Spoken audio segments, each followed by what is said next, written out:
Hi everyone, good evening. So it's a different day in our 10 weeks of Yuktahar project because as I mentioned yesterday that I want to start this series of talks with experts who are from different fields, who don't seem to be very connected to nutrition health directly, but they do have a lot of effect and influence in the decisions that we can make or towards making sure that we even stick to our diet and fitness routine.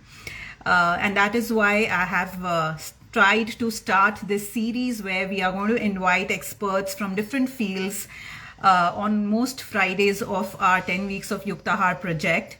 And this is first of this series and I'm really excited and I really would want to know how you guys feel about it. So do let me know once we end the live session.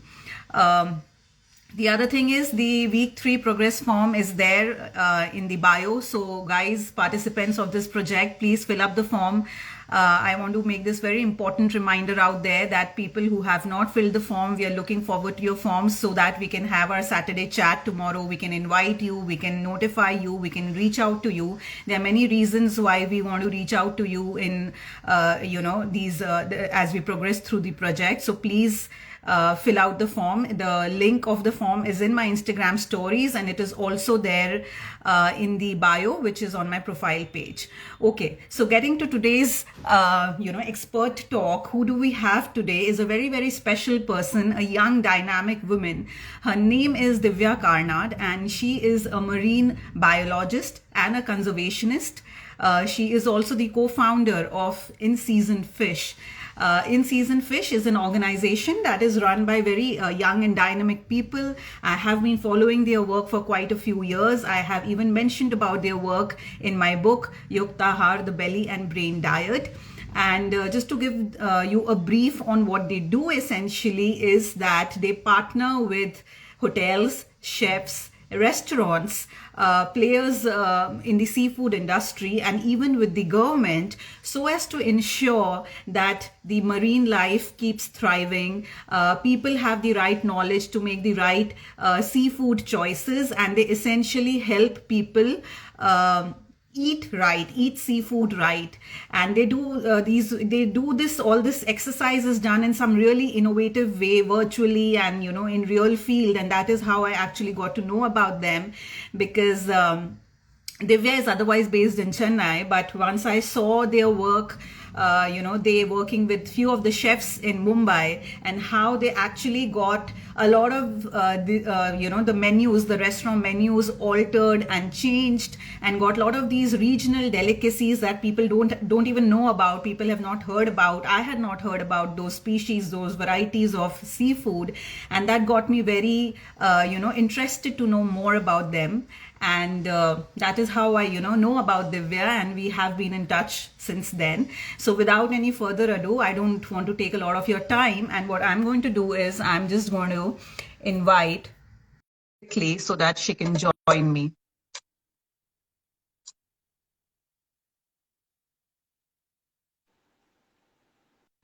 Hi Divya. Hi, I hope you can hear me. Yes, it is a little low, the audio.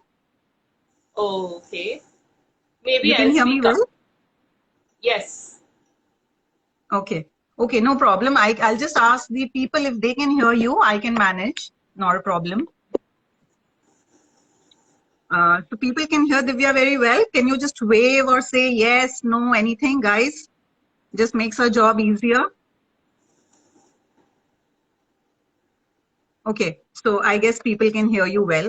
Okay, so okay, so let's start today's session. I'm so happy to have you here. So firstly, thanks a lot for getting into this session and joining me live. And so Divya, like we know about this whole thing of, me as a nutritionist, I face this very often where people just want to look at fish as a source of omega-3, as a source of protein. So the moment a person would start working out, or a person suddenly gets this desire of having a nice tight toned body, then suddenly the person starts feeling that oh, I should add more of fish in my diet, because somehow people feel that fishes are even better than chicken because all the fish oil and everything that is there. Of course, we have a whole segment of pharmaceuticals, and it's not possible to cover all that, where fishes are also being exploited for all the cod liver oils and fish liver oil supplements, and people are just having that even if it's not required. So maybe we won't be able to cover all that. But what I'm just trying to get into is that there is a segment of our society that only perceives fish as a source of protein and omega-3. And then there are people like you who have been ringing the bell telling us that the oceans are depleting of fishes. And, if we are going to continue at this rate, then probably in the next 30 or 40 years, our future generation, our children would not be having any fish to eat. So, there's another segment that is there, that is, people like you.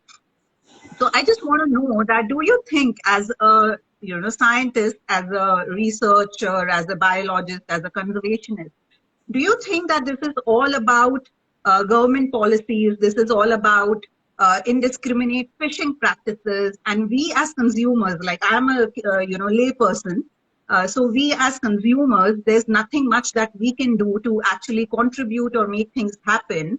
Or if there is something that we can do, then can you just give us a nice action-oriented plan so that people who are watching us live, they can put this into action right away? Sure. Thanks so much, Munmun. I think one of the big things with respect to seafood is that we often forget that much of seafood is actually wildlife. And we say the word fish, but actually it's so many different species. So as consumers, there is so much that we can do, but I've kind of distilled it down to just 3 points. The first being eat diverse. Because we have such a large selection of things that we can eat, why not try everything? And there are so many health benefits to that. The second point is to eat seasonally so that we avoid the breeding seasons of fish and allow them to replenish for the next year. And the third thing, this is especially for people who live along the coast, is to buy from small scale sustainable fishermen, because they are the ones who are really ensuring that we will continue to have fish tomorrow. And I can get into details of this also, but I just thought I'll distill it down first. Yeah, sure. So yes, it's a nice thing, because if it is things are pointed down to us, it becomes easier for us to put into action. So talking about the first point, when you say eat diverse, what do you mean by that? Because when I speak to people, when I speak to my clients especially, they feel that no, we eat a lot of variety, so they will, talk about tuna and basa and ravas and pomfret and mackerel, these 5 to 6 or maybe 7 varieties at large. And many of them don't even know that there are like hundreds and hundreds of edible varieties out there. So why do you think, in what way eating diverse is going to conserve the marine life? How is that? Because see, it's almost like an oxymoron, right? Because as a conservationist, it is often thought that you would say, okay, don't eat fishes at all. It's expected that you would say that be a vegetarian, don't eat fish. But here you are saying that eating diverse is actually going to help save the fishes. So can you elaborate on that? Yeah, so the advantage that we have in India is that because we are a tropical country, we have this huge biodiversity. Whether it's on land or in the ocean, there's huge numbers of or varieties of species. And since we are eating basically wild animals, if we eat according to what is available out there, that is really good for sustainability. And what we also found is that traditionally people used to eat like that. People who were eating seafood used to eat that diversity. It's just that we have sort of lost this along the way as we've become urban. And as we've started saying, I particularly like pomfret or surmai or one of these things, therefore I will just keep eating that. Yeah. Yeah. So because eating diverse is not only going to affect your health, because like I was explaining people on my live session yesterday, it's going to expose you to a lot many other nutrition profile when you expose your body system to a variety of fishes. But what I also understood, because I have a very keen interest in knowing about food in all kinds of deeper perspectives. So what I understood while I was talking to, more researchers like you and also reading up a lot, is that when you just keep buying the fixed 7, 8 to 10 varieties, then what happens is, like, what happens to the other varieties which are not, actually sold in the commercial mainstream market? I would want you to tell the viewers, not me. So what actually happens to the other ones? Like, there are few ones which are commercially sold and they are big in the commercial market, right? We know Yeah. about the few varieties, but the other ones which are caught, it's not that they are not caught, they are caught. But what happens to those? Yeah, so what has been happening actually is that because we have, say, 100 species available, the fishermen are catching 100 species, but we are just eating about 10 of them. So that 90% of what they are catching either gets completely wasted, it's just thrown out, or it goes into these really low value kind of markets where it basically becomes pet food, or uh, it feeds the farmed fish or all these other kinds of things. So that is not very, I mean, it's not very ecologically sensible, and it's not good for us as well, because there's been a lot of studies, like you said, saying that the variety of micronutrients that we get in the diverse fish that we eat is a lot more than constantly eating the same thing. And Yeah, that is something that we are really losing out. Because, for example, fishing communities, they very rarely have access to fresh vegetables, but they get all their nutrients from what is available in the ocean. So the yeah, fact that they can have that health and the ability to go out there in the sea and do all that physical work without even eating a lot of vegetables, yeah, in that those shows adverse healthy environment it is. also at times. Yeah, Yeah. yeah. Yeah, so yeah, because basically, I was like speaking to one of, a biologist like you, and he was telling me that, like, a pomfret, which is like, for example, he said, like, a pomfret which is quite commercially out there in the mainstream market. I'm talking about the urban market. If it is sold for, say, like 800 rupees kg, then these other fishes, which people are not aware of, or the urban population attention is not there, they just get sold for some 100, 200 rupees kg. So that huge difference in the selling price is there. And what was really interesting, what he also told me, is that, like, there is the fish, like he was just giving me examples. So he said there's a fish called, leather jacket fish. So this leather jacket fish, you can compare it to a pomfret, but pomfret is huge in India. People just want to eat, and it's sold at quite a good high price. But the leather jacket fish, it is caught in tons here in the coastals of India. They catch it in tons. But because people do not want here, people do not value it here, it all gets exported to Japan. And in Japan, people are really, they find this leather jacket fish very valuable. They are ready to pay high price. So it's quite irony, there's an irony out there, because we always want to know how is Japan, how are Japanese people living so long. We always want to copy their green tea, but we don't want to eat our own fish. We are exporting all this fish outside to Japan, China, Vietnam, Indonesia, all these Europe markets as well, just because we just don't want to experiment, explore, and know our fishes more. And that is why your job becomes so, important, because you are actually going out there and, talking to the chefs, talking to the partners who are involved, and, actually giving them out this priceless information on how they can actually change the menu. And because, once the chefs start making, they start dishing up some delicious meals, it becomes easy for the consumers to adopt this habit. So in that context, what about the traditional recipes? Because I know you run a YouTube channel, and I've seen a lot many recipes on that channel that you have, and there's so many these great all of these traditional recipes from the coastal communities. So why do you think, or do you think that these recipes should be preserved, passed on? Because there's the whole urban section which only wants to thrive on grilled fish. because they don't want to go for the oil, they don't want to go for ghee, they just want to have grilled fish, grilled fish, grilled fish. So, what your take on traditional recipes, Divya? Yeah, so this is one of the things that came up while we were trying to look at, how do we sort of introduce the diversity of the fish that's available in India to people.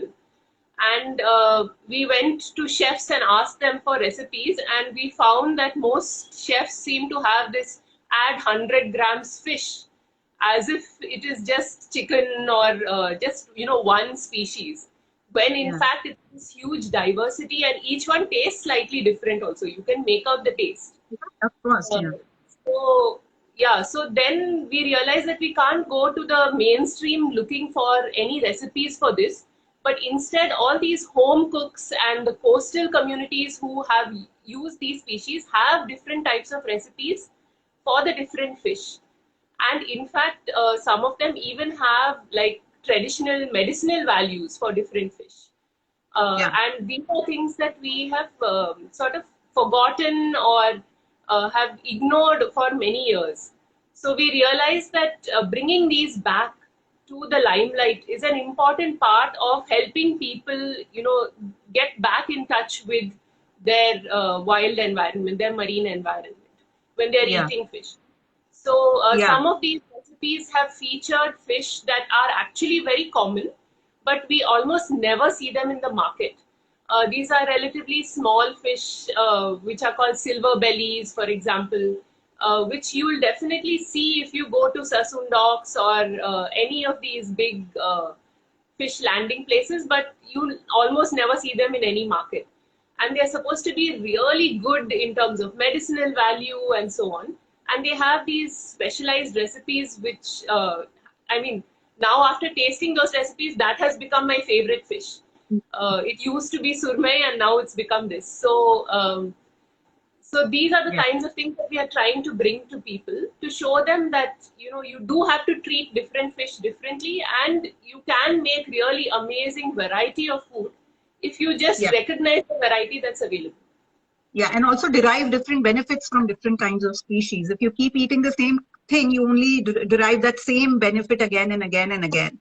Yeah. In fact, I remember when I was writing my book and I had spoken to you and I wanted to get a little more details on the fish seasonal stuff and everything.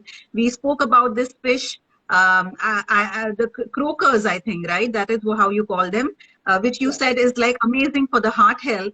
And then another fish you told me, which is actually given in the traditional coastal communities after childbirth. So they Yes. give it to women after childbirth, and then there's a certain species and recipe which is actually employed for recovery purpose after illness. So that was Yes. quite amazing for me because we have always heard of all these things in India because we have always known that these recipes exist. But for me as a nutritionist to know that we have these kind of recipes in fishes also was a revelation because we know about haldi doodh and other kinds of things when it comes to recovery, childbirth, a lot of these laddus, so many things. But I didn't know that we have that kind of thing in fishes as well. And then I really felt that why do people only stick to grilled fishes? Okay, so you spoke about the second point, which was about eating in season. And about eating in season, if you can elaborate a little more, because again, in India, and I know people in abroad also, they just feel that, uh, seasons to sirf, it's only about fruits and vegetables. It's only fruits and vegetables that they have season, right? So we have long known that okay, it's a summer, so we need to have mango. If it's winters, then there will be palak, there will be methi. So this is still, I would say, relatively common knowledge, even though I know that even this knowledge is vanishing. But still, I would say that we do have people who appreciate, understand that fact.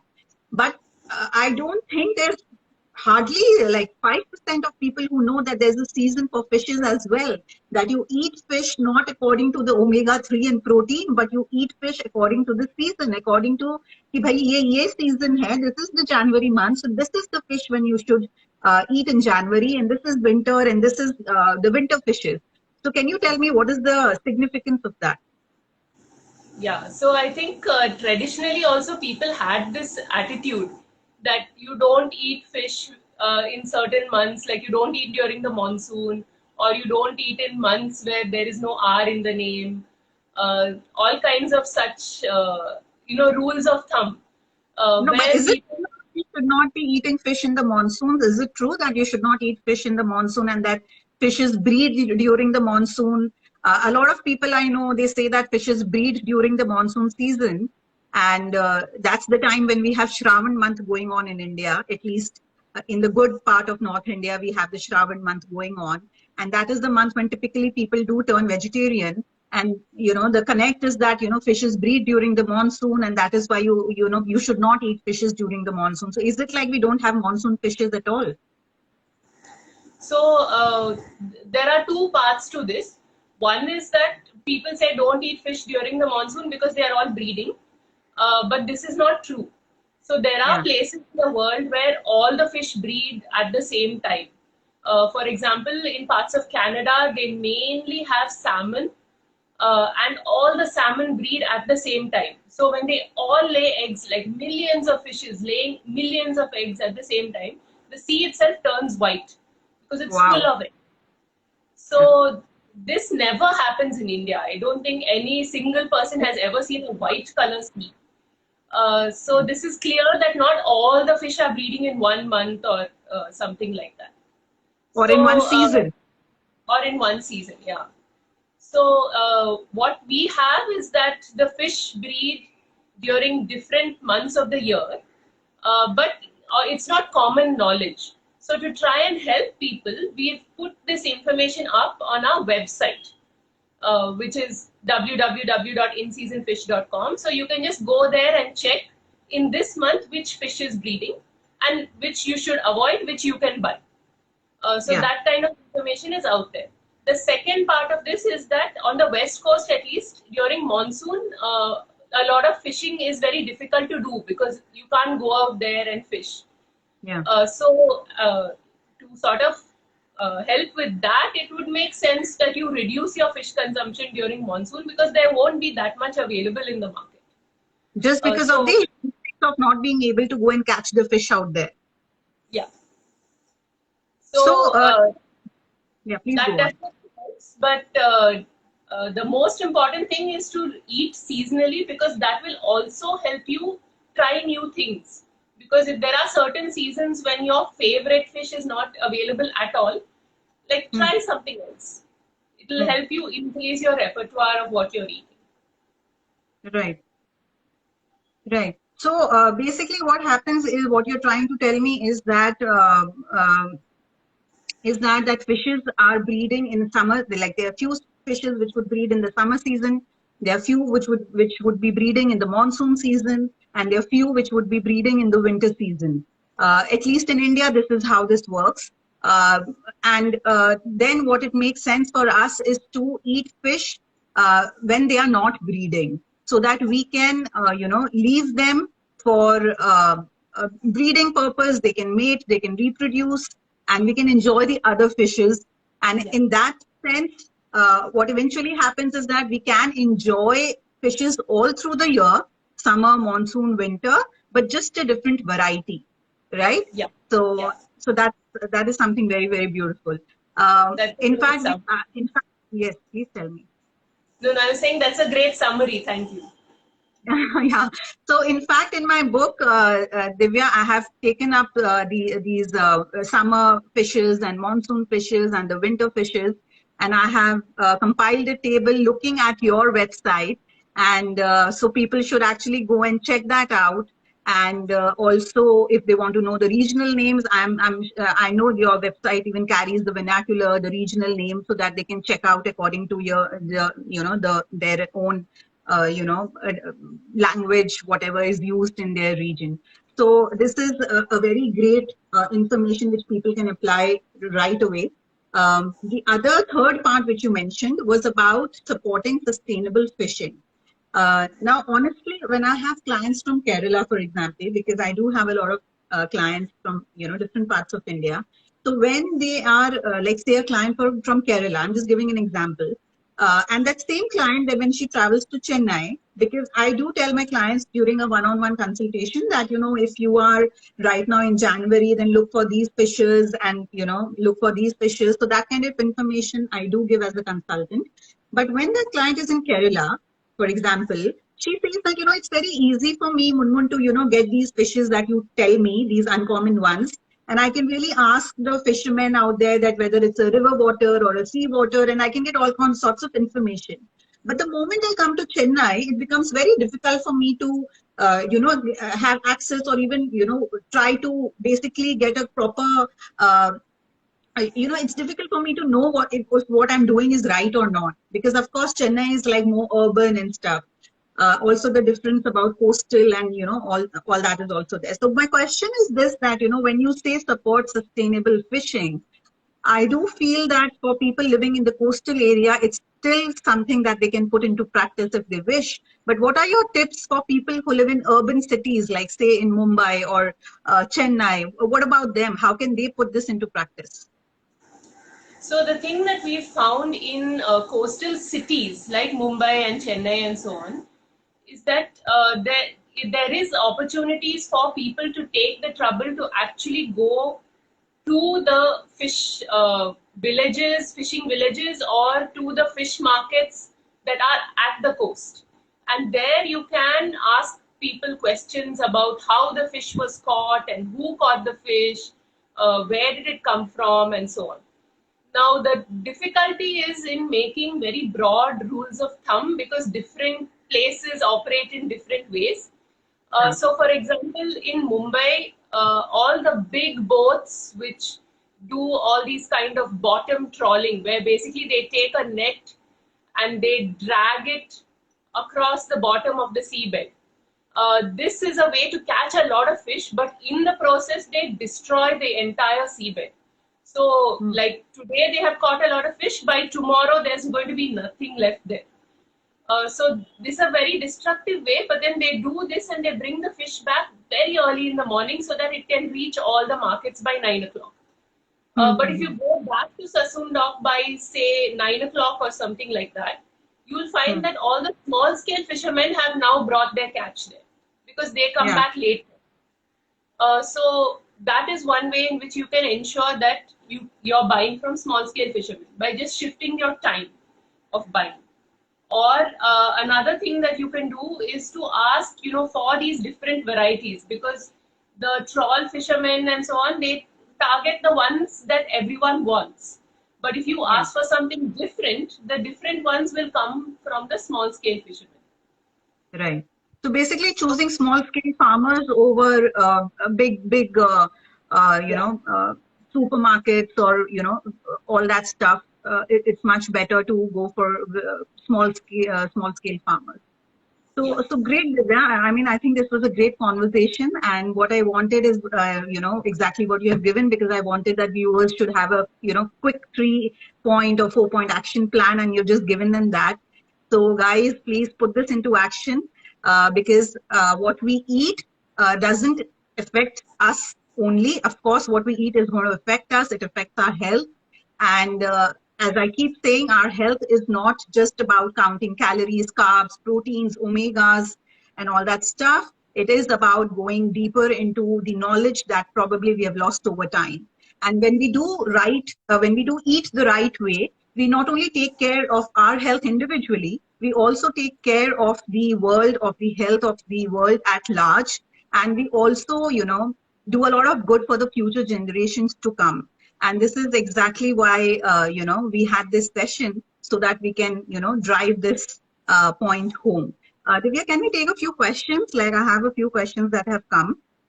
Sure. So, so there's somebody who's asking, what's the channel name for finding her recipes? I think they're asking you your YouTube channel name.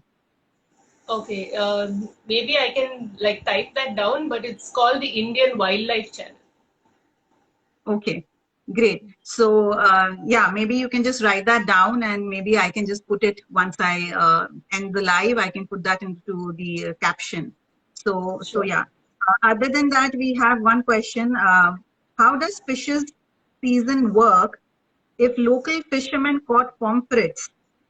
Is he going to let it go during off season? So what So what is happens is during the season, the pomfrets are more available, and it's so local fishermen can easily catch them. But when it is not the season, they all go off to their nursery areas or breeding areas. And unless there's a fisherman who really wants to chase them and get it, they are not going to actually get it.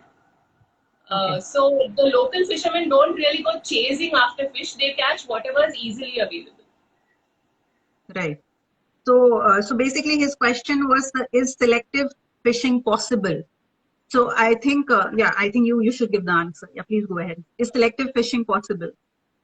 Yeah, so there is a certain way in which people can do selective fishing because the ocean is quite different from land in that different fish live at different depths, they come with different currents. There are all these other kinds of things going on in the ocean which don't happen on land. So, for example, a small fisherman who goes and puts out his net, they might check the net every 3 4 hours. And if they find that they are catching something which they don't want to catch, for example, if they've caught a turtle or something like that which they don't want to catch, they can just release it at that moment itself and shift the position of their net. But this is not something that a big trawler can do because they are just dragging the bottom of the ocean and they don't check it also for 12 hours, 14 hours, they don't check. So that is why the small scale fisherman has the capacity to be more selective than the big trawler. Yeah. So in a sense, to make things easy and convenient, I think we should just stick to the thumb rule that go for the small scale fishermen, as Divya calls them, like the superheroes. They are the people who are really trying to save the marine ecosystem, which is really already gone for a toss. And what we can do as consumers is try to encourage them just by buying it from them, because then we can also in some small way we can ensure that their livelihood is also taken care of. So Yeah. in ways more than one, it makes sense that we look at the larger good and not only about our proteins and omega 3s and only about our tight toned body.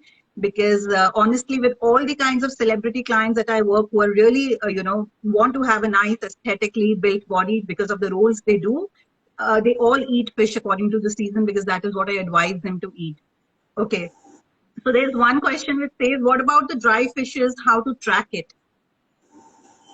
Sorry, what I'm not about? sure. What about the dry fishes? Okay.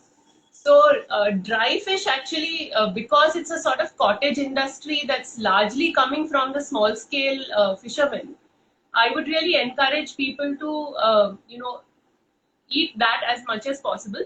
It doesn't give you as much nutrition as a fresh fish, but in times when, like in the monsoon, when you don't really have a lot of fresh fish, that is a good option, Yeah. and it's really coming from small scale.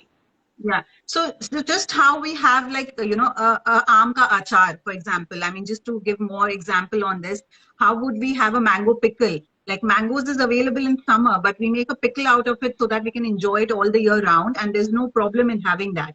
Same way you can enjoy these dry fishes because they are not those chemically preserved and stuff. They are made by small scale farmers, so they're made the right way, and you can enjoy them all through the year. Is that right, Divya, right? Yeah, yeah. Yeah. So when it comes to dry fishes, you don't have to track the seasons as such. You just, yeah, it's like a preserved variety, so you can enjoy it all through the year. Okay. Sure. So, uh, wow, there's a very technical question. A person is asking, I think we'll take this as the last one. There are a lot of angles coming up these days. How about having a legal restriction for catch sizes and catch species for them? Do you think it's possible in India? So this is a thing that a lot of people have suggested, to really try and control what people are fishing and what are they catching and stuff like that. And this is something that they have done in, for example, the US and New Zealand. But what is happening is that you may be restricting how much people are catching and what they are catching and so on. But the consumers or the seafood eaters still want to eat. So what is happening now is that the US is now taking seafood from India and China and all these other places, to make up for that lost supply, because they have controlled their fishing so much. So unless the supply and the demand actually go hand in hand, there is no point of saying control this side and don't control the other side. You have to control everything. Only then it will work. Right. So Makes sense. Yeah. there is a need for putting control on the fishing, but there is also a need for us who eat seafood to examine what we are doing. Exactly. It has to be both ways. Uh, so yes. There's one question. What are the big seasonal fishes with low bone density? I don't know With if we no would know a bone, low. Yeah. meaning that you can eat the bones also. Maybe he just Um, wants more with some fish with very soft bones, right? Like the ones are which break so very easily, like the soft ones. yeah, so the ones that I have eaten with the bones are the ones called anchovies. I've forgotten the Marathi name, but in Tamil it's called nettili. Um, I don't know. I'm not getting the Marathi name, but Okay. anyway, it's this small, like thin fish, Yeah. which is often just fully deep fried, and you can eat it like chips almost. And that's really really amazing, especially like as a bar snack or something like that. It's really nice. Wow. Great. So yeah, so somebody's asking how often can we eat in a week after the program. So guys, uh, if you're in phase 1, you eat non-vegetarian once a week. If you're in phase 2, you eat it twice a week. And in phase 3, which is the rest of your life, you only restrict it to twice a week because that much is enough. You don't overdo this at the same time, because even what is happening in terms of body health and also the marine life the way it's depleting is simply because people are really overeating fish also. And again, it's coming from that mindset where they feel that they have to go on dumping proteins and omega 3s into their body. So at the end, it's only about being sensible. It's also being it's also about being open to a lot of knowledge that we have lost, but having an eagerness to again reconnect with it.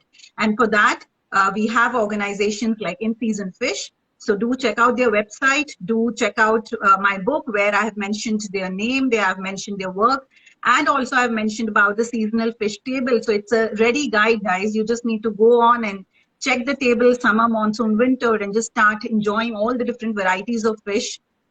For recipes, you can always go ahead and check their YouTube channel. I will put up the channel name in the caption when I post this video. Thank you so much, Divya. This was so enlightening. And I'm so happy we did this. We have been talking about this for a long time, but I'm so happy we finally did this. Thank you so much. Thank you, Munmun, and also thank you everyone who's joined us today. Thank you, guys. So once again, do fill out the week 3 progress form. It's in the link is in the bio. The link is also in my stories. So guys, we are going to have a Saturday chat tomorrow as usual. So do fill out the form so that, my team can reach out to you and we can invite you over for the chat.